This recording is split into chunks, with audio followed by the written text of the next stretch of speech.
Very good morning to our respected lecturer, Madam Diana. Today, my group and I will be present about the genetic erosion and genetic pollution of MELOGALE variety. So this is the team members of our group. The first one is me, this is Anaf Mimit, followed by Wemelina Jonas, and the last one is Muhammad Ittisham bin Roslan. At Lokawi Wildlife Park, the assigned species which is MELOGALE variety was not identified. Our team only managed to spot one species that was in the assigned species family of the Mustalidae, which is smooth-coated otter, or its scientific name is Lutrogale perspicillata. Proceed to the next location, which is the Sabah Museum. Before arriving at the location, we made a research on the internet about the assigned species if there is a record of specimen kept there. We discovered a paperwork entitled A Record of the Little Known Ferret Badger, MELOGALE variety at Gunung Alap, Sabah, Malaysia, as seen in the slide.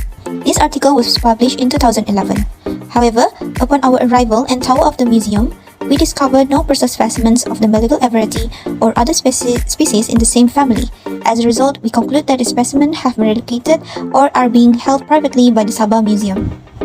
When we were at Kilo, we have visited two locations, which are Poto Ridong Tagal Hutan and Poto Ridong Tagal Sungai. Based on our observation, genus MELOGALE can be known as ferret badger can be found in both locations. Ferret badger is in Mustalidae family. This means there are also animals related to ferret badger. Animals that are related such as weasels, minks, wolverines, and etc. also can be found in both locations. At Sabah Museum, there are preserved specimens of other animals but no preserved specimen of animals in Mustalidae family. At Lokawi Wildlife Park, there is only one species that is in Mustalidae family, which is smooth-coated otter, known as Lutrogale perspicillata. Based on this phylogenetic tree of Mustalidae family, it shows that otter closely related to Zorilla striped polecat. At Kilo, we have asked the locals if they have seen animals in Mustalidae family based on this picture. The locals are Miss Dian, Mr. Ziko, Mr. Zaini, and Madam Jalima. After the interview was done, only Madam Jalima claims that she has seen one of animals in Mustalidae family, which is smooth-coated otter. According to her, she has seen it several times at the nearby river. The last time she has seen it a few months ago at the nearby river during fish breeding season. She also said that the otter can be eaten or used as medicine. There are two species in Mustalidae family that are endemic to Borneo Island, which are Lutrogale perspicillata and MELOGALE variety. Based on our observation, MELOGALE variety is most likely has gone into extinction since this species can be seen or found at the visited location. Meanwhile, Lutrogale perspicillata can be seen at Lokawi Wildlife Park, and the local at Kiro claims has seen a live Lutrogale perspicillata. From our observation and data collection, there are three more species of Mustalidae family group that is critically endangered and require genetic rescue in Borneo. The first one is the Borneo ferret badger, also known as Everty ferret badger or the Kinabalu ferret badger, is a small, nocturnal and omnivorous mammal that is endemic to the island of Borneo.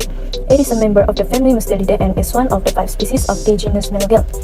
It is listed as endangered of the IUCN Red List of Threatened Species due to its small distribution range, which includes Kinabalu National Park and Croker Range National Park.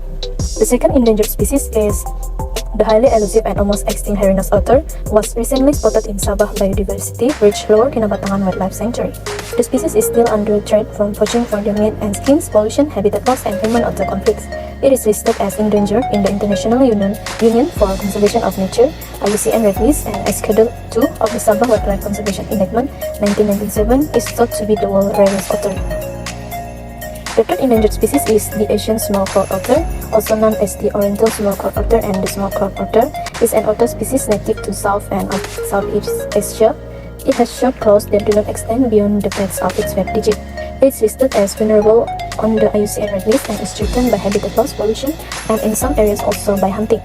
The Asian small-clawed otter is threatened by poaching for its fur, loss, and destruction of habitats such as hill streams, pit swamp forests, and mangrove for aquaculture project.